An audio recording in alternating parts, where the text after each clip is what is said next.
बिस्मिल्लाहिर्रहमानिर्रहीम। अस्सलाम वालेकुम स्टूडेंट्स, उम्मीद है आप खैरियत से होंगे। आज की वीडियो में हम class 10th maths national foundation chapter number 2 exercise 2.1 को कंप्लीट करने जा रहे हैं। स्टूडेंट्स, आज हम स्टार्ट कर रहे हैं क्वेश्चन नंबर 7 से, और इसके साथ साथ क्वेश्चन नंबर 7 और 8 जो हैं वो दोनों ऐसे हैं जिनके आंसर्स हमने स्टेटमेंट्स की फॉर्म में देने हैं। तो सबसे पहले हम क्वेश्चन नंबर 7 को पढ़ लेते हैं कि एक्सप्लेन ईच टर्म। हमने हर टर्म को एक्सप्लेन करना है, डेफिनेशंस बतानी है। तो जो फर्स्ट इसका पार्ट है वो है सॉल्यूशन। हमने बताना है कि सॉल्यूशन क्या है।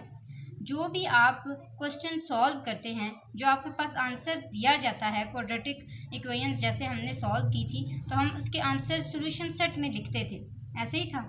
और वो किसके आंसर होते थे? वेरिएबल्स के होते थे, तो उसको सॉल्यूशन कहा जाता है। जैसे कि द वैल्यूज ऑफ वेरिएबल्स, यहाँ पे मैंने लिखा है कि द वैल्यूज ऑफ वेरिएबल्स, कि जो वेरिएबल्स की वैल्यू होती है, वेरिएबल्स कौन से, जैसे हम एक्स की टर्म को फाइंड करते हैं, एक्स की वैल्यू को फाइंड करते हैं, तो वो वेरिएबल ही है।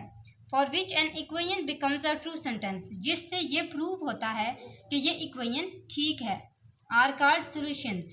उसको क्या कहते हैं? सॉल्यूशन भी कहते हैं और रूट ऑफ द इक्वेशन भी कहते हैं, यानी कि इक्वेशन की जड़ भी कहते हैं उसको। For example, that is if P A is equal to C, यानी कि पी ऑफ ए जो है वो सी के इक्वल है, तो एक्स किसके इक्वल होगा? वेरिएबल किसके इक्वल होगा? ए के इक्वल होगा।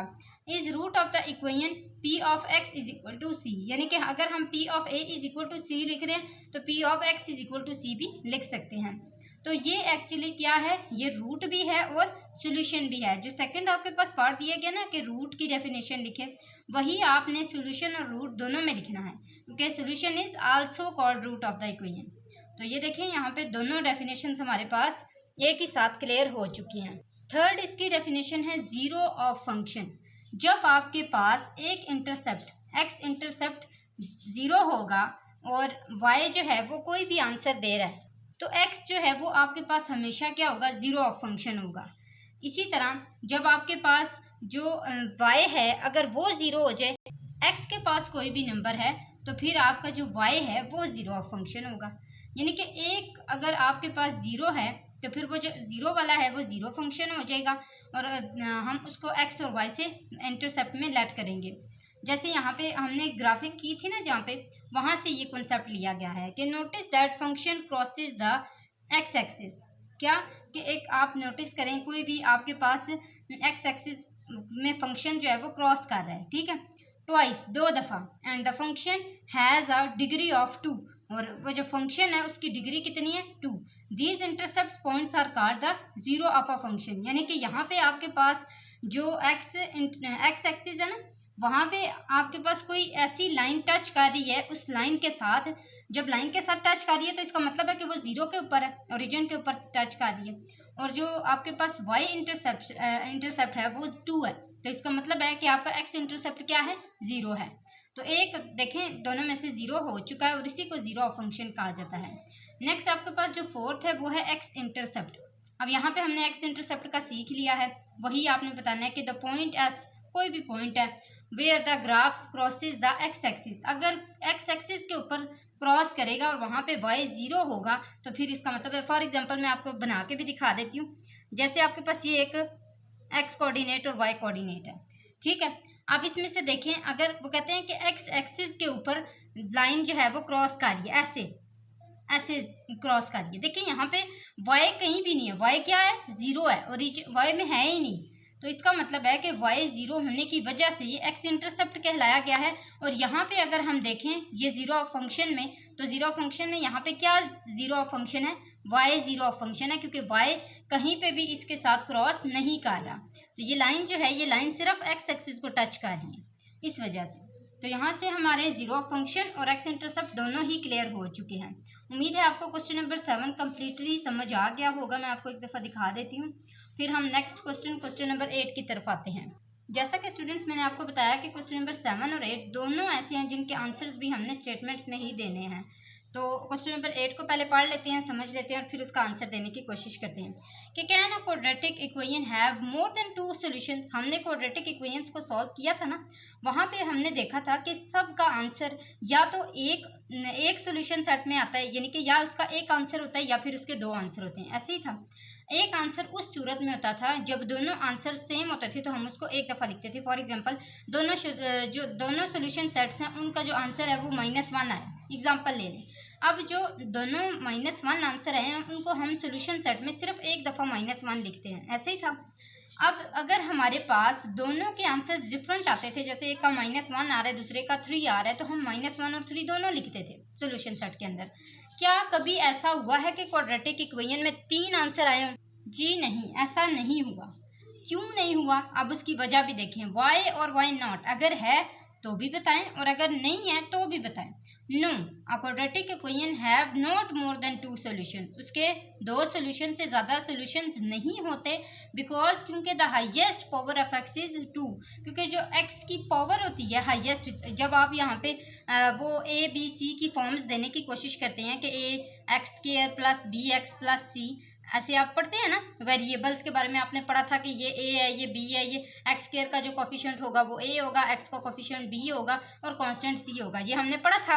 अब यहाँ पे देखें कि जो सबसे ग्रेटेस्ट पावर है, हाईएस्ट पावर है, वो एक्स के पास क्या है, 2 है। ये देखें एक्स स्क्वायर 2 है ना, इसकी वजह से 2 की पावर होने की वजह से इसके सिर्फ 2 आंसर आ सकते हैं, इसके अलावा ज़्यादा आंसर नहीं आ सकते। इसका मतलब यह है कि which means it can have up to 2 roots, यानी कि ये 2 रूट से के आस पास गुजर सकता है और इसके अलावा इसकी और पावर्स नहीं हो सकती। ठीक है, उम्मीद है अब आपको ये वाला कॉन्सेप्ट भी क्लियर हो गया होगा क्वेश्चन नंबर 8 से कि इसके 2 से ज़्यादा सोल्यूशन क्यों नहीं हो सकते और क्या 2 से ज़्यादा सोल्यूशन होते हैं या नहीं। तो ये क्वेश्चन नंबर 8 क्लियर हो गया। इसके साथ साथ स्टूडेंट्स आपको बताती चलूँ, अगर आप मेरे चैनल पर न्यू हैं तो सब्सक्राइब करें, वीडियो अच्छी लगे तो लाइक ज़रूर किया करें और आपने 1K का टारगेट हमारे सब्सक्राइबर्स का पूरा करना है, तो मैं इसी तरह आपके लिए अच्छी अच्छी वीडियोस लाती रहा करूँगी। क्वेश्चन नंबर 9 की तरफ आते हैं स्टूडेंट्स। क्वेश्चन नंबर 9 को पहले हमने समझना है क्योंकि ये थोड़ा सा लेंथी भी हो सकता है, तो पहले इसको समझ लेते हैं और फिर इसको सॉल्व करते हैं। कि planes for rectangular ice skating rink that is 30 meter by 60 meter have to be revised to double the area of the playground by adding strips। यहाँ तक मैं आपको समझाती हूँ कि एक रेक्टेंगुलर आइस स्केटिंग है, वहाँ पे हमारे पास 30 मीटर से लेकर 60 मीटर तक जो है ना वो लेंथ और विड्थ है, यानी कि 30 मीटर उसकी लेंथ है और 60 मीटर उसकी विड्थ है। और वो जो एरिया है ना प्ले ग्राउंड का, वो by adding strips of the same width to a side and the end of the area to form a rectangular। और वो उसको रेक्टेंगुलर इस तरह से बना रहा है कि जो उसकी साइड्स है ना वो एक जैसी विड्थ में, ठीक है। ये जाहिर है अगर वो एक जैसी विड्थ रखती होंगी, एक जैसी लेंथ रखती होंगी, तभी ऐसा होगा ना कि वो हम उसको रेक्टेंगुलर कह सकते हैं। रेक्टेंगुलर की शेप इस तरह होती है ना, इसकी लेंथ और विड्थ दोनों सेम होनी चाहिए ना, ये यहाँ से लेंथ यहाँ से विड्थ बिल्कुल सेम होगी तो हम इसको रेक्टेंगुलर की शेप कहेंगे। Find the width of the strip, हमें नहीं पता कि कितनी स्ट्रिप्स उसकी जो है वो विड्थ की है। What are the dimension of playground now, ये वो जो पूरा हमारे पास प्ले ग्राउंड है उसकी डायमेंशन क्या है, उसकी लेंथ और विड्थ दोनों मिला के डायमेंशन हमारे पास क्या बनती है, ये हमने यहाँ पे बनाना है। सबसे पहले हम इक्वेशन बनाने की कोशिश करेंगे। आइए इसको सॉल्व करते हैं। तो यहाँ पे मैंने इसको सॉल्व कर लिया है। आप देख सकते हैं कि ओरिजिनल डायमेंशन जो स्टार्ट में उन्होंने डायमेंशन बताई थी वो क्या थी, 30 और 60 मीटर, ऐसे ही था। विड्थ हमें नहीं पता, विड्थ को हम लेट कर लेते हैं कि वो x है। और उन्होंने ये भी बताया था कि डबल है, तो डबल के लिए क्या हो जाएगा, 2x हो जाएगा। अगर यहाँ पे विड्थ x है तो डबल के लिए क्या हो जाएगा, 2x हो जाएगा। अब डायमेंशंस अगर हम दोनों विड्थ के साथ इसको ऐड करें तो ये एक 30 प्लस 2x हो जाएगा, एक 60 प्लस 2x हो जाएगा, क्योंकि डबल बतानी है। ओरिजिनल एरिया जो है वो इसका कितना है, एरिया हम फाइंड कर लेंगे। जो भी हमारे पास डायमेंशन है उन दोनों को आपस में मल्टीप्लाई करेंगे तो जो भी इसका आंसर आएगा वो एरिया आएगा। और एरिया क्या, आपको पता है कि हमेशा जो यूनिट है वो स्क्वायर में आता है। अगर उसका जो मीटर है यहाँ पे डायमेंशंस का, तो फिर मीटर स्क्वायर आ जाएगा। अगर सेंटीमीटर है तो सेंटीमीटर का स्क्वायर आ जाएगा। इसी तरह अब नया एरिया उन्होंने क्या बोला था, डबल होगा। बार बार वो डबल की बात कर रहे थे, जो आप न्यू फाइंड करेंगे वो सारी डबलिंग के अंदर होगी। तो न्यू एरिया जो है वो भी उसका डबल हो जाएगा, जिस तरह डायमेंशन को हमने डबल किया था। यहाँ पे न्यू डायमेंशन है, ये न्यू डायमेंशन जो है वो मैंने 2x के साथ इनको प्लस किया है। इसी तरह जब आपने डबल एरिया लेना है ना, तो फिर 1800 जो आपको पहले ओरिजिनल वाला एरिया है उसके साथ 2 को मल्टीप्लाई करेंगे तो जो भी आंसर आएगा वो इसका डबल एरिया हो जाएगा। अब देखें 3600 जो है वो आपका एरिया आया है न्यू वाला, और न्यू डायमेंशन जो है वो 30 + 2x और 60 + 2x आया। ये दो चीज़ें, ये दो जो आपके पास कॉन्सेप्ट्स हैं ना, ये आपने लाजमी याद रखने। अब इसके बाद आपके पास आता है कि 30 + 2x 60 + 2x और ये किसके इक्वल है 3600। नए डायमेंशन को और नए एरिया को हमने आपस में इक्वल किया है। मैंने जैसे कि आपको बताया था कि आपने इसको इक्वेशन बनाना है, तो इक्वेशन बनाने के लिए हमने सबसे पहले इन दोनों को आपस में मल्टीप्लाई किया। 30 60 टाइम 1800, 32 टाइम 62, 60 टाइम 120 और 2 टाइम 4 और x का square is equal to 3600 as it is आ गया। अब इनके पास देखें 1800 + 60 + 120x, इन दोनों को प्लस किया तो 180 आ गया, और 1800 को हम यहाँ पे ले आए, एक्स स्क्वायर को हम इधर ले आए। क्यों? क्योंकि हमने इसको एक स्टैंडर्ड फॉर्म देनी है, और हमें पता है कि स्टैंडर्ड फॉर्म के लिए सबसे पहले एक्स स्क्वायर का कोफिशिएंट होना चाहिए, फिर एक्स का, और फिर कांस्टेंट इज इक्वल टू 3600 था। हमें पता है कि ये सारे के सारे एक टेबल से डिवाइड होते हैं, और वो टेबल कौन सा है 4। हम इसको कट कर लेते हैं। अगर आप इस तरह नहीं करना चाहते तो आप इसको पहले इधर ले आएँ और फिर कट कर लें, तब भी आपकी मर्जी है। बाद में आप इस तरह करना चाहिए, इसको कट करके इस साइड पे ले आए दूसरी साइड पे, तो भी आप कर सकते हैं, सेम आंसर आएगा। अब 900 इधर आके माइनस हुआ तो -450 आ गया। अब हमने क्वाड्रेटिक फार्मूला यूज़ कर लेना है। क्वाड्रेटिक फार्मूला आपको पता है, हमने पहले यूज़ किया हुआ है। x = -b + -k√b² - 4ac / 2a। अब इसको जब हम यूज़ करेंगे तो यहाँ से किस तरह ये यूज़ किया जाएगा, x² का कोफिशिएंट a होता है वो लिखा, x का कोफिशिएंट b होता है वो लिखा, और कांस्टेंट जो हमारे पास लास्ट में बचता है वेरिएबल के बगैर वाला वो -450। इन सब को मैंने इस पूरी इक्वेशन में, इस पूरे फार्मूले के अंदर पुट किया है कि -45 + -k√45 का स्क्वायर -4a हमारे पास 1 था, c -450 था, वो यहाँ पे लिख लिया। अब इसका स्क्वायर लिया तो 25 आ गया, माइनस माइनस प्लस 450 टाइम 1800 आ गया।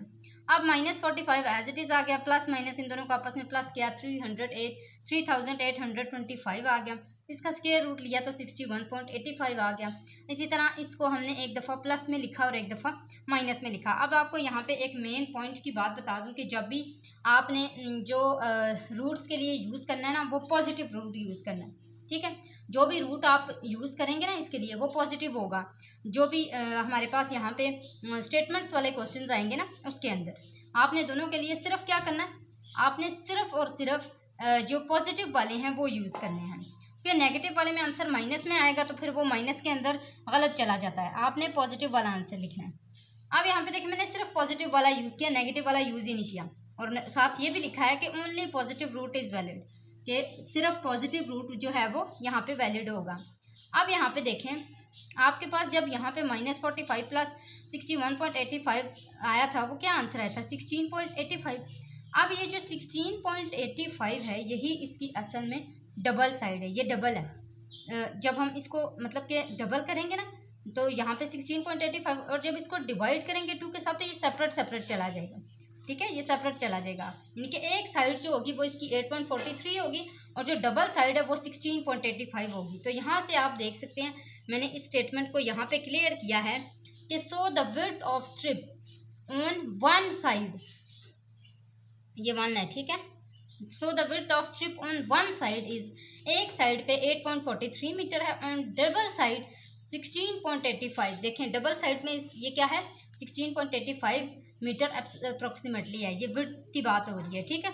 The new dimension of playground, की जो नई डायमेंशन है जो हमने यहाँ पे देखी थी, ये देखें मैं आपको एक दफ़ा फिर दिखा देती हूँ कि जो न्यू डायमेंशन है वो 30 + 2x थी और 60 + 2x थी। अब जहाँ जहाँ x है वहाँ वहाँ हमने इसको पुट कर देना है। अब डबलिंग के लिए अगर आपने डबल करना है तो फिर आप इस तरह 16.85 2x की जगह पुट कर दें, और अगर आपने सिंगल पुट करना है तो फिर 2 लिख के और x के अंदर 8.43 पुट करके तब आंसर लेके आ सकते हैं। फॉर एग्जांपल मैं आपको एक दफ़ा करके भी दिखा देती हूँ कि आप इस तरह भी कर सकते हैं, 30 + 2 और x की जगह आप 8.43 लिख लें, तो ये जो है वो सिंगल वाला निकल आएगा, और ये जो है ये डायरेक्टली डबल वाला हो जाएगा। तो फिर आपके पास एक जो हमारे पास लेंथ है वो आ जाएगी और एक विड्थ आ जाएगी। तो 30 + 2x वाले का आंसर 46.85, और लेंथ हमारे पास क्या है 76.85। तो ये यहाँ तक हमारे पास जो है डायमेंशन भी आ चुकी हुई है और लेंथ और विड्थ भी आ चुकी हुई है। इसके साथ साथ हमारा क्वेश्चन नंबर 9 जो है वो कंप्लीट होता है। मैं आपको सारा के सारा एक दफ़ा दिखा देती हूँ, फिर क्वेश्चन नंबर 10 को करने की कोशिश करते हैं।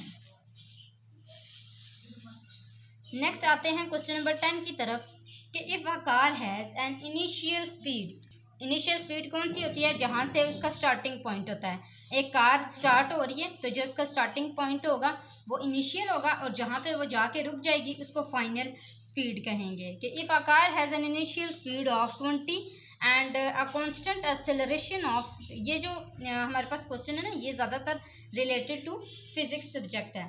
तो आपने जो है वहाँ पे स्पीड और एक्सेलरेशन के बारे में आप थोड़ा बहुत तो क्लियर किया होगा, तो वही चीज़ें आपने यहाँ पे भी रिवाइज करनी है। के ऑफ 2 ms स्केयर और यहाँ पे मीटर पर स्केयर, और यहाँ पे determine the amount of time, यानी कि हमने जो टाइम है ना वो फाइंड करना है। इट टेक्स टू ट्रेवल के, उसने 145 मीटर पे कितना सफ़र करके कितना टाइम लगाया है, और अगर इतनी स्पीड और इतनी एक्सेलरेशन हो तो फिर वो कितने टाइम में ये सारा डिस्टेंस कवर करेगा। सबसे पहले हम सारा डाटा लिख लेते हैं कि इनिशियल स्पीड उसकी कितनी है, एक्सेलरेशन टाइम क्या है, हमने फाइंड करना है। डिस्टेंस उन्होंने हमें कहा है कि 145 डिस्टेंस पे वो कितना टाइम कवर करेगा, तो वो यहाँ पे लिख लिया। उसके बाद हमने फार्मूला वो यूज़ करना है जो हमें यहाँ पे दिया गया है। ये हमने पहले भी जो है वो देखा हुआ है फार्मूला 9th क्लास में, तो ये आपने यहाँ पे यूज़ कर लेना है।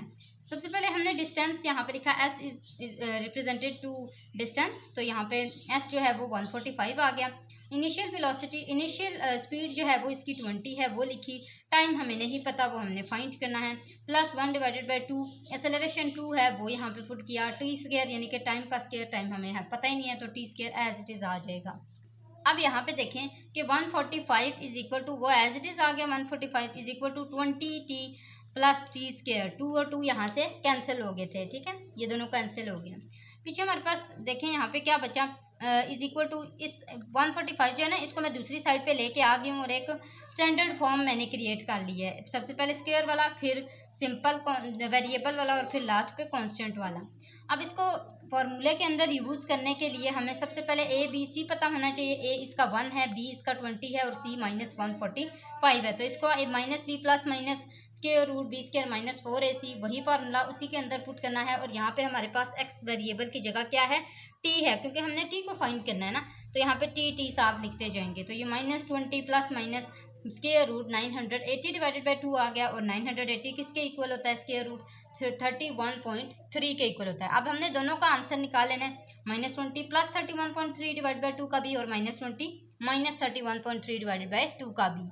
अब जैसे मैंने आपको पहले बताया था कि सिर्फ पॉजिटिव रूट्स जो हैं वो वैलिड हैं यहाँ पे, तो t इज इक्वल टू दोनों -20 प्लस भी किया और माइनस भी किया, दोनों में देखा हमारे पास माइनस का आंसर नेगेटिव में आ रहा था, तो नेगेटिव वाला आंसर इसमें नहीं लिखा जाएगा, सिर्फ पॉजिटिव 11.3 डिवाइडेड बाई 2 करेंगे तो ये हमारे पास 5.65 सेकंड्स आ जाएगा, और यही इसका एक्चुअल आंसर है, ठीक है, क्योंकि नेगेटिव वाला हमने आंसर नहीं लिखना। आप अगेन यहाँ पे लिख सकते हैं कि only positive root is valid, क्योंकि पॉजिटिव वाला वैलिड है, तो इसीलिए टाइम जो है वो 5.65 सेकंड्स में वो 145 मीटर का डिस्टेंस कवर करेगा, अगर उसकी इनिशियल स्पीड 20 होगी और एक्सेलरेशन 2 होगी। तो यहाँ तक हमारे पास क्वेश्चन नंबर 10 कंप्लीट हो गया, और इसी के साथ साथ हमारी एक्सरसाइज 2.1 भी कंप्लीट हो चुकी है। उम्मीद है स्टूडेंट्स आपको अच्छे से समझ आ गया होगा। अगर आपको कोई भी कन्फ्यूजन होती है पूरी की पूरी एक्सरसाइज में, तो आप इस वीडियो के नीचे कमेंट बॉक्स में लिख के दे दिया करें, मैं आपको रिप्लाई देने की ज़रूर कोशिश करूँगी। आज के लिए इतना ही था, नेक्स्ट वीडियो में इंशाल्लाह 2.2 को स्टार्ट करेंगे। अगली वीडियो तक के लिए अल्लाह हाफिज़।